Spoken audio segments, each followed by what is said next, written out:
Kung isa kang babae na higit sa 60 anyos, alam mong maraming pagbabago ang dala ng buhay. Pero pagdating sa usaping mag-asawa, kung ang inyong paglalambingan ay naging hindi na komportable, kung ang pagnanasa ay tila naglaho na, o kung pakiramdam mo ay hindi mo na konektado sa sarili mong katawan, gusto kong may marinig ka na maaaring hindi pa sinasabi ng iba sa iyo. Ang problema ay maaring hindi ang iyong edad. Baka ang problema ay kung ano ang kulang sa iyong plato. Tama po ang nabasa ninyo. 5 partikular na bitamina ang maaring tahimik na dahilan kung bakit hindi na tumutugon ang iyong katawan tulad ng dati. Sa sandaling simulan mong ibigay sa iyong katawan ang tamang panggatong lahat ay maaring magbago. Nakita ko na itong nangyari ng paulit-ulit sa mga totoong kababaihan tulad ninyo. Ang pangalan ko po ay Dr. Mila De La Paz at bilang isang manggagamot na dalubhasa sa geriatric care o pangangalaga sa mga nakatatanda, inilaan ko ang aking karera sa pagtulong sa mga kababaihan na harapin ang mga hamon at oportunidad ng pagtanda. Ang aking pasyon ay tulungan kayong muling mabawi ang inyong kumpiyansa, sigla at kalusugang sexual sa natural at ligtas na paraan. Ngayon ibabahagi ko kung ano ang madalas na hindi napapansin ng karaniwang medisina, ang kritikal na papel ng nutrisyon sa inyong intimang kalusugan. Karamihan sa mga kababaihan ay pinaniniwala na pagkatapos ng 10, hindi na maiiwasan ang paghina. Iniisip nila na ang tanging option ay mga hormone cream o tuluyan ng isuko ang paglalambingan. Ang paniniwalang iyan ay ganap na mali. Ang katotohanan ay ang iyong katawan ay may kakayahang makaramdam ng sarap ginhawa at pagnanasa sa anumang edad, basta't bibigyan mo ito ng mga mahahalagang sustansya na kailangan nito para umunlad. Ang tanging problema ay halos walang nagsasalita tungkol dito. Ngayon gagabayan ko kayo sa 5 sa mga mahahalagang bitaminang ito. Bawat isa ay napatunayan ng mga klinikal na pag-aaral na nagpapabuti ng daloy ng dugo, nagbabalanse ng mga hormone at nagpapataas ng kalidad ng inyong mga intimang karanasan. Ito ay hindi tungkol sa mga gimmick. Ito ay tungkol sa tunay at siyentipikong impormasyon na maaaring magbigay kapangyarihan sa inyo.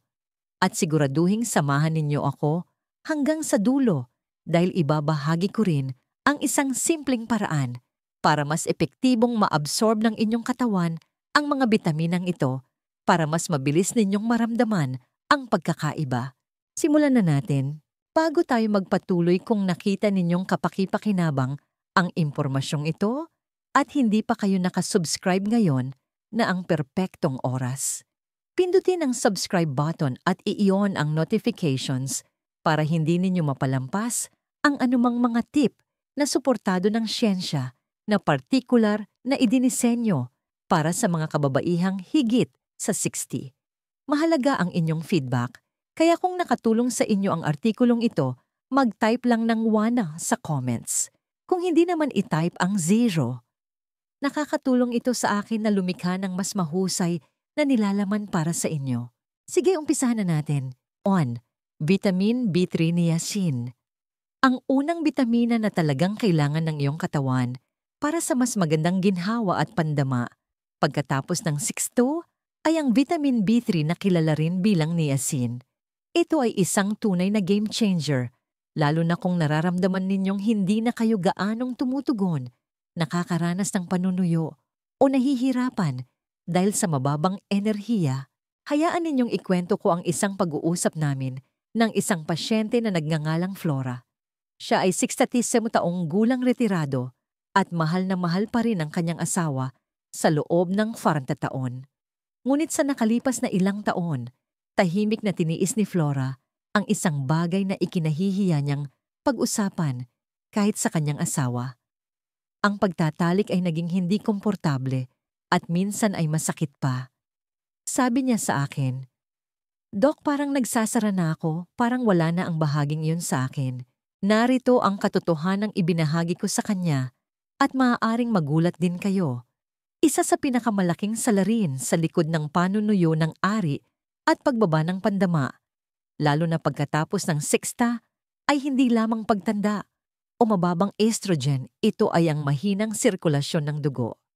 At isa sa pinakamahusay na natural na paraan para ayusin niyan ay ang vitamin B3. Ang niacin ay may mahalagang papel sa pagpapabuti ng daloy ng dugo sa pamamagitan ng pagtulong na mag-relax at magpalapad ng inyong mga ugat. Ibig sabihin, mas maraming dugong mayaman sa oxygen ang makakadaloy sa inyong mga artery at makakarating sa mga lugar na pinakamahalaga kabilang na ang inyong pelvic tissues. Ang pinabuting sirkulasyong ito ay mahalaga para sa natural na lubrikasyon at mas mataas na pandama. Isipin ninyo na parang ibinabalik ang daloy sa isang sapa na humina na. Ito ay hindi lang teorya. Sinusuportahan ito ng tunay na siyensya. Isang respetadong pag-aaral na inilathala sa isang pangunahing journal ng sexual medicine ang nagpakita na ang mga kababaihang may problema sa arousal ay nakakita ng malaking pag-unlad pagkatapos uminom ng niacin araw-araw. Hindi sila mga kabataang babae. Sila ay mga kababaihan sa kanilang 60s at 70s na inakalang ang kasiyahan ay bahagi na lang ng nakaraan. Ang kamanghamanghang bahagi ay maraming kababaihan ang mababa sa B3 at hindi man lang nila ito namamalayan. Ito ay lalong totoo habang tayo ay tumatanda dahil bumababa ang kakayahan ng ating katawan na i-absorb at gamitin ang bitaminang ito. Kapag ang daloy ng dugo ay bumabagal na dahil sa mga pagbabagong dulot ng edad, kahit ang bahagyang kakulangan ay maaaring magkaroon ng malaking epekto. Sa kaso ni Flora, sinimulan namin siya sa isang katamtamang dosis na 250 mg ng niacin bawat araw. Sa loob lamang ng ilang linggo may napansin siyang kakaiba. Hindi lang naging komportable muli ang kanilang pagtatalik, kundi nagkaroon din siya ng mas maraming enerhiya sa maghapon. Sinabi pa niya sa akin na nakaramdam siya ng pagnanasa na hindi niya naramdaman sa loob ng maraming taon, isang malinaw na senyales na tumutugon na ang kanyang katawan. Maaari kayong makakuha ng B3 mula sa mga pagkain tulad ng manok, pabo, salmon mani, kabute at abokado. Gayunpaman sa maraming kaso, kailangan ng isang dekalidad na supplement para maibalik ang optimal na antas, lalo na kung gusto ninyo ng mas mabilis at mas kapansin-pansing resulta. Siguraduhin lamang na kumonsulta muna sa inyong doktor, lalo na kung may iniinom kayong gamot dahil ang niacin ay maaaring magkaroon ng interaksyon sa ilang gamot at maaaring magdulot ng pamumula sa mas mataas na dosis. Mula sa nakita ko sa aking mga pasyente, sa paglipas ng mga taon, ang niacin ay madalas na unang hakbang sa pagbabago ng sitwasyon. Hindi ito mahika. Ito ay simpleng pagbibigay sa iyong katawan ng mga pangunahing kasangkapan na kailangan nito upang gumana ayon sa disenyo nito. Ngunit gaano man kalakas ang niacin, simula pa lang iyan. Ang pagpapabuti ng daloy ng dugo ay isang piraso lamang ng puzzle.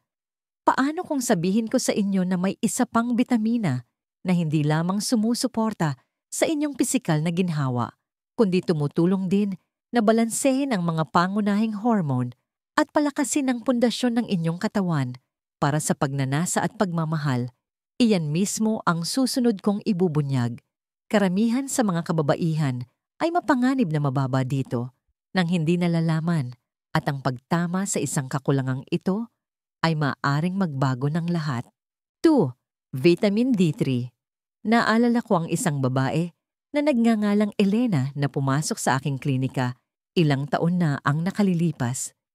Siya ay seventos-tip, matalas ang isip, may amor propyo at labis na nadidismaya. Sabi niya sa akin, "Dora de la Paz, mahal ko pa rin ang asawa ko. Gusto ko pa rin mapalapit sa kanya. Pero ang katawan ko parang ayaw na. Ang kanyang libido ay naglaho, ang kanyang enerhiya ay wala na at pakiramdam niya ay wala siyang emosyon. Hindi na niya maramdaman ang kanyang sarili." Sinubukan na ni Elena ang ilang bagay, mga over-the-counter na cream, ilang herbal supplement, kahit na ang pagbabawas ng stress at pagkain ng mas mabuti. Ngunit walang gumana. Nagsisimula na siyang maniwala na ito ay bahagi na lamang ng pagtanda, na marahil ang pagnanasa at paglalambingan ay mga bagay na kailangan ng bitawan pagdating sa isang tiyak na edad. Sinabi ko kay Elena ang isang bagay na hindi pa niya naisip, paano kung hindi naman nawawala ang iyong pagnanasa, kundi kulang ka lang sa isang bitamina na nagre-regulate ng hormone. Doon namin sinuri ang kanyang dugo at nalaman na mapanganib na mababa ang kanyang mga antas ng vitamin D. Hindi ito bihira. Sa katunayan, halos kalahati ng mga kababaihang nakikita ko na higit sa 60 ay nasa parehong sitwasyon at karamihan sa kanila ay walang ideya. Alam ninyo, ang vitamin D3 ay hindi lang ang sunshine vitamin. Ito ay nagsisilbing parang master hormone sa iyong katawan na nakaka-impluwensya sa lahat mula sa iyong mood hanggang sa produksyon ng estrogen at testosterone. O kailangan din ng mga babae ng testosterone para sa malusog na sex drive. Kung wala ito lahat mula sa iyong enerhiya hanggang sa iyong libido, ay magsisimulang bumagsak. Sa kaso ni Elena, wala sa tamang balanse ang kanyang mga hormone at mababa ang kanyang mood. Lahat ay klasikong epekto ng kakulangan sa vitamin D3. Ngunit walang sino man ang nakapagsabi nito sa kanya. Sinimulan namin sa pagpapaaraw niya ng 20 minuto araw-araw, simple at natural na sikat ng araw. Pagkatapos, nagdagdag kami ng mga pagkaing mayaman sa D3 tulad ng salmon pula ng itlog at fortified na mga produktong gatas. Para sa dagdag na tulong, gumamit kami ng isang dekalidad na D3 supplement para ligtas na maibalik ang kanyang mga antas. Sa loob ng 8 linggo, ang pagbabago ay totoo. Bumalik si Elena sa akin na nakangiti. Sabi niya, "Doc, hindi ko alam kung paano ito sasabihin, pero pakiramdam ko ay ako na ulit. Ang katawan ko ay sa wakas ay kasundo na ng puso ko." Iyan ang kayang gawin ng vitamin D3. Nakakatulong itong ibalik ang mahalagang ugnayan sa pagitan ng iyong utak, iyong mga hormone at iyong pakiramdam ng kaginhawaan. Kinukumpirma ng mga pag-aaral na inilathala sa mga respetadong medical journal na ang mga babaeng may mababang vitamin D ay may mas mababang pagnanasang sexual at kasiyahan. Ang pinakamagandang bahagi, ang pagwawasto sa kakulangan ay maaaring baligtarin ang mga sintomas na iyon. Ngayon, nais kong linawin, hindi ito tungkol sa paghabol sa inyong kabataan. Ito ay tungkol sa pagbawi ng inyong function sigla at koneksyon sa bahagi ng inyong sarili na nais pa ring magbigay at tumanggap ng kasiyahan. Ito ay tungkol sa paggawa nito ng natural, ligtas at may dignidad. Ngunit narito ang kritikal na punto na hindi napapansin ng karamihan sa mga kababaihan. Ang vitamin D3 ay fat-soluble. Ibig sabihin, kung iinumin mo ito ng walang kasamang healthy fats, hindi ito maa-absorb ng maayos ng iyong katawan. Masasayang lang ang inyong oras at pera.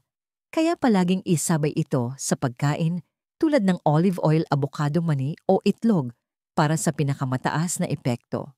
3. Vitamin C. Minsan ay may pasyente akong nagngangalang Lorna, isang 60 kataong gulang na retiradong guro, puno ng buhay. Ngunit nang umupo siya sa tapat ko sa aking opisina, humina ang kanyang boses at napayuko siya. Sabi niya, "Dra de la Paz, hindi ko alam kung ano ang nangyayari.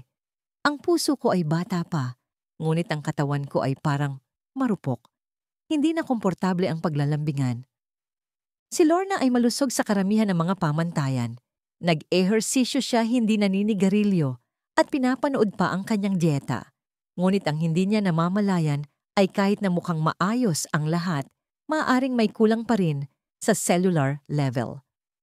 Sa kaso ni Lorna, ito ay vitamin C. Kapag iniisip ng karamihan ng vitamin C, iniisip nila ang pagpapalakas ng kanilang immune system. Ngunit narito ang halos walang nagsasabi sa inyo. Ang vitamin C ay mahalaga para sa kalusugan ng inyong mga intimang tissue. Meron itong direktang papel sa produksyon ng collagen ng iyong katawan, ang protina na nagbibigay sa iyong balat at mga tissue ng kanilang pagkaelastiko at lakas. Habang tayo ay tumatanda, natural na bumababa ang produksyon ng collagen na maaaring humantong sa pagnipis at mas marupok na mga tissue sa ari na nag-aambag sa panunuyo at discomfort. Ang pagsuporta sa produksyon ng collagen ng iyong katawan gamit ang vitamin C ay isa sa pinakamahusay na paraan upang mapanatili ang kalusugan at katatagan ng tissue mula sa loob. Sa kaso ni Lorna, nagsimula kami sa isang simpleng bagay, pagdaragdag ng mas maraming pagkaing mayaman sa vitamin C sa kanyang pang-araw-araw na pagkain. Mga bagay tulad ng dalandan, bell pepper, broccoli at strawberry. Sa loob ng ilang linggo, napansin niyang mas komportable na siya sa pangkalahatan. Pagkalipas ng isang buwan, sinabi niyang bumalik na ang kanyang kumpiyansa, hindi lang sa kwarto, kundi sa buhay.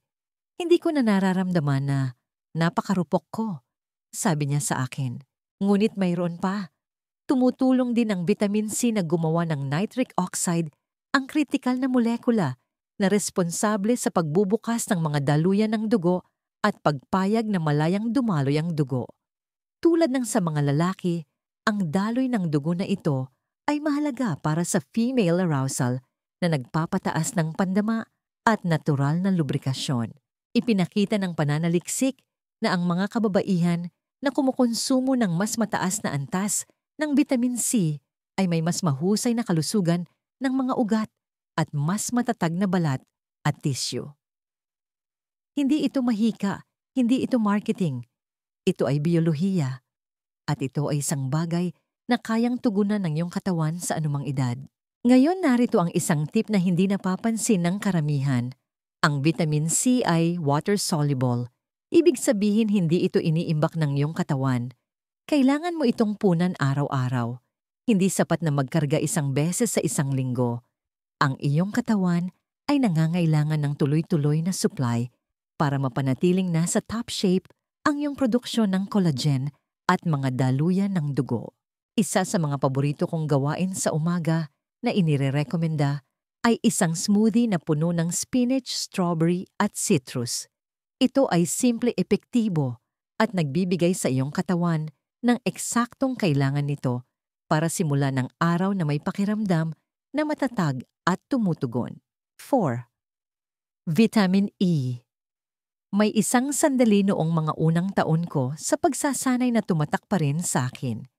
Isang babae na nagngangalang Gloria, 70 taong gulang, ang dumating sa aking opisina. Sabi niya, "Doc, hindi ko na nararamdaman na masigla ako. Mahal ko ang asawa ko, gusto kong mapalapit sa kanya, pero ang katawan ko, parang tuyo at pagod na. Hindi ko na alam kung ano pa ang gagawin." Ang kaso ni Gloria ay hindi kakaiba. Siya ay malusog sa papel, ngunit sa ilalim nito nakikipagbuno siya sa isang bagay na hindi nakikita, oxidative stress at talamak na pamamaga na tahimik na sumisira sa kanyang mga delikadong tissue at daluyan ng dugo. Dito pumapasok ang vitamin E. At kung bakit madalas kong tawagin itong isa sa mga pinaka-hindi pinapahalagahang kasangkapan sa arsenal ng kalusugan ng isang babae. Marahil ay narinig na ninyo na ang vitamin E ay tinatawag na antioxidant. Bagamat totoo iyon, hindi lubos na nasasakop ng salitang iyon ang kapangyarihan nito, lalo na para sa kalusugan pagkatapos ng menopause. Ang vitamin E ay kilala sa kakayahan nitong tumulong na mapanatili ang moisture sa balat at mucous membranes.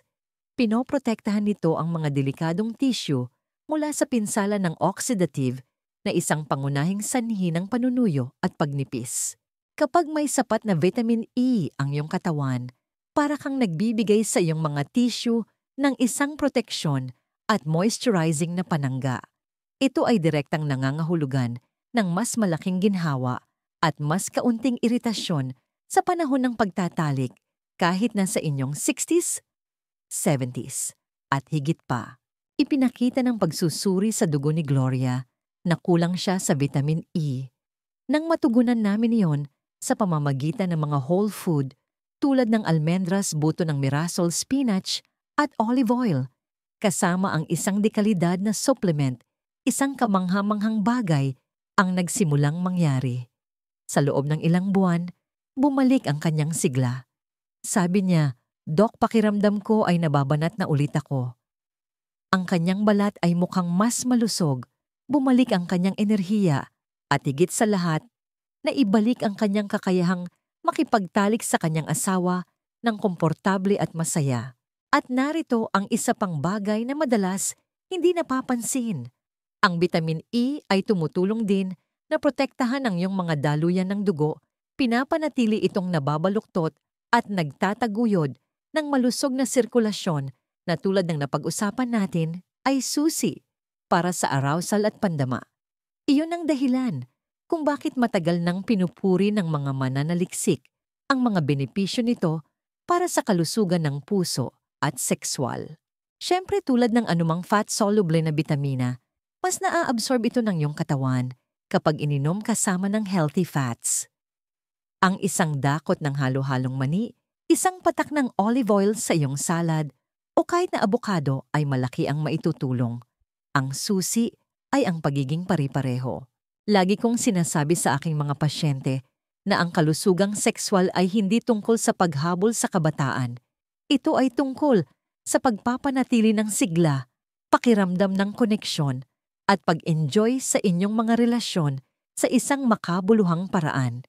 Iyan ang nabawi ni Gloria. Save Vitamin Kado, ilang taon na ang nakalilipas na kilala ko ang isang babae na nagngangalang Corazon.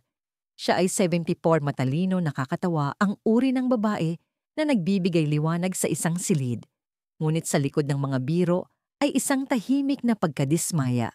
Dak, sabi niya, gusto ko pa ring makaramdam ng pagnanasa, pero parang nandyan pa rin ang kislap. Pero tumatanda na ang mga kable. Tumatak sa akin ang pariralang yon, tumatanda na ang mga kable. Tama siya. Ang problema ni Corazon ay hindi tungkol sa pagnanasa. Ito ay tungkol sa kanyang vascular health, ang uri ng paninigas sa mga pader ng artery na tahimik na nabubuo sa loob ng mga dekada. Dito pumapasok ang vitamin K2 at sa aking opinyon, maaring ito ang isa sa mga pinakahindi napapansing susi sa kalusugan at sigla ng mga matatandang kababaihan. Ang vitamin K2 ay hindi madalas pag-usapan, ngunit mayroon itong mahalagang papel sa kung saan napupunta ang calcium sa iyong katawan. Alam ninyo ang calcium ay mahalaga para sa iyong mga buto. Ngunit kapag napunta ito sa iyong mga artery, sa halip na sa iyong kalansay, nagiging mapanganib ito. Pinapatigas nito ang iyong mga daluyan ng dugo, nililimitahan ang sirkulasyon at tahimik na nag-aambag sa sakit sa puso at oo sa mahinang daloy ng dugo sa rehiyon ng pelvic. Ang vitamin K2 ay gumagana na parang pulis trapiko para sa calcium. Idinidirekta nito ito palayo sa iyong mga artery at papunta sa iyong mga buto kung saan ito nararapat. Sa madaling salita, nakakatulong itong panatilihing malambot, nababaluktot at bukas ang iyong mga daluyan ng dugo na mahalaga para sa paghahatid ng dugo sa bawat bahagi ng iyong katawan na sumusuporta sa lahat mula sa iyong puso hanggang sa iyong intimang kalusugan. Mayroong nakakukumbinsing pananaliksik upang suportahan ito.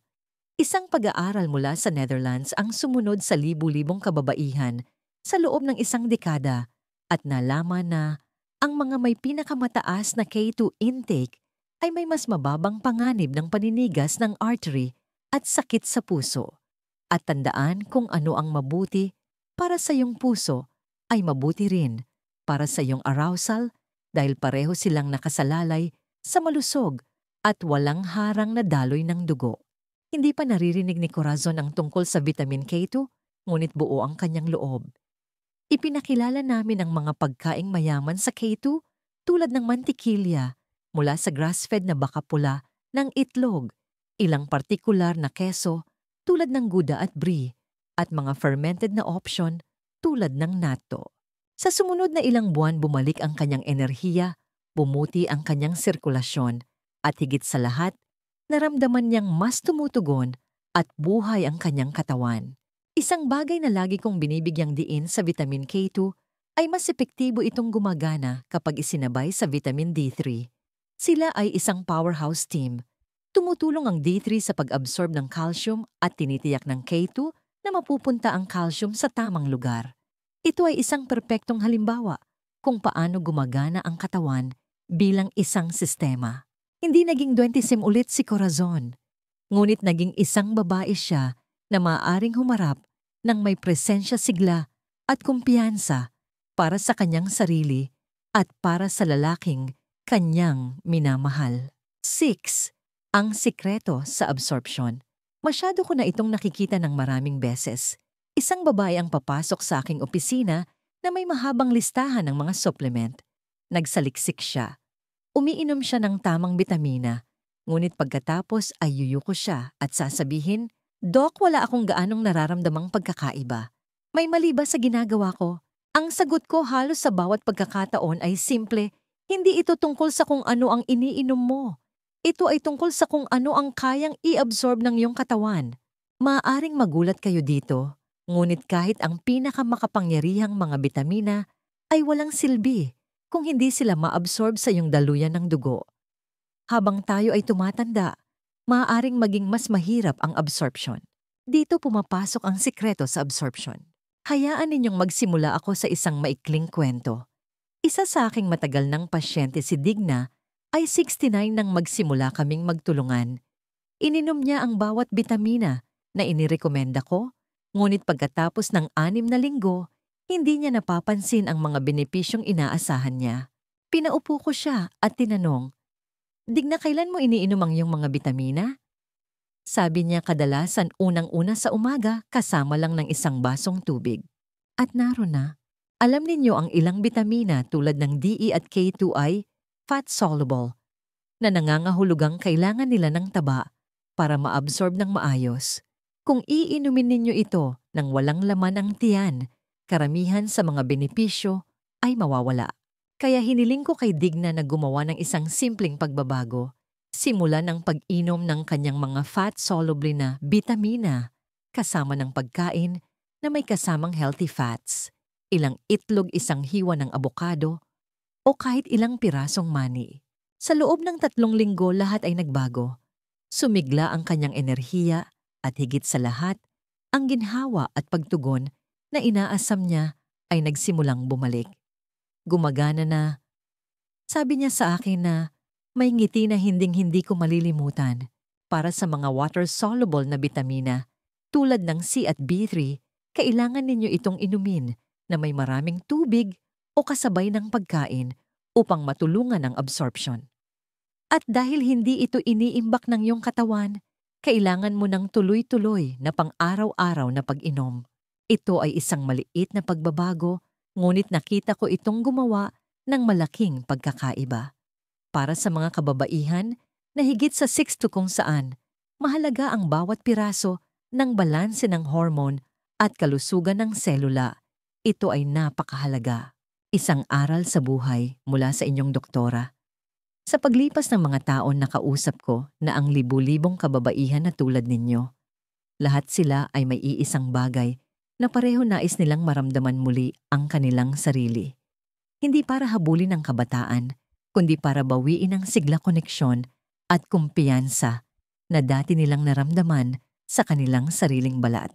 Narito ang aking natutunan.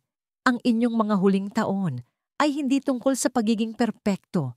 Ito ay tungkol sa pagiging naroroon. Ito ay tungkol sa pagharap sa buhay na may enerhiya, layunin at tahimik na kapangyarihan na nagmumula sa kaalaman na ang iyong katawan ay kasama mo pa rin. Pinag-usapan natin ngayon ang mga pundasyon para sa paglalakbay na yon. Vitamin B3 para mapabuti ang daloy ng dugo at pandama. Vitamin D3 para gisingin ang mga hormone at pasiglahin ang pagnanasa. Vitamin C para suportahan ang kalusugan at pagkaelastiko ng tissue. Vitamin E para protektahan at magbigay ng moisture mula sa loob. Vitamin K2 para panatilihing malinis ang iyong mga artery at malakas ang iyong puso. At sa huli ang sikreto sa absorption para maging sulit ang lahat. Hindi ito mga gimmick. Ito ang pundasyon na sumusuporta sa iyong katawan sa bawat antas hormonal, vascular at emosyonal. Sa sandaling simulan ninyong pagsama-samahin ang mga ito sa tamang paraan, magsisimulang magbago ang mga bagay. Ang paglalakbay na ito ay hindi tungkol sa pagpapatunay ng kahit ano. Ito ay tungkol sa pagbabalik sa iyong sarili. Karapatan ninyong malaman na hindi kayo sira. Kayo ay babae pa rin, buong may kakayahan at karapat-dapat sa kasiyahan koneksyon at lakas. Sana ay gumawa kayo ng isang hakbang ngayon. Magsimula sa maliit, ngunit magsimula. Gusto kong marinig ang inyong saloobin sa comments sa ibaba. Ipaalam ninyo sa akin kung aling bitamina ang plano ninyong simulan o kung aling bahagi ng mensaheng ito ang tumatak sa inyo. Ang inyong kwento ay maaaring maging inspirasyon na kailangan ng iba.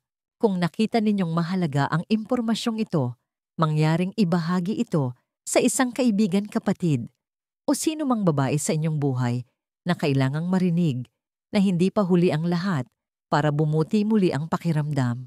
Hanggang sa susunod, manatiling masigla, manatiling may alam, at huwag kalimutan, ang iyong pinakamagagandang taon ay hindi pa tapos. Ito ay nasa iyong mga kamay pa rin para buuin.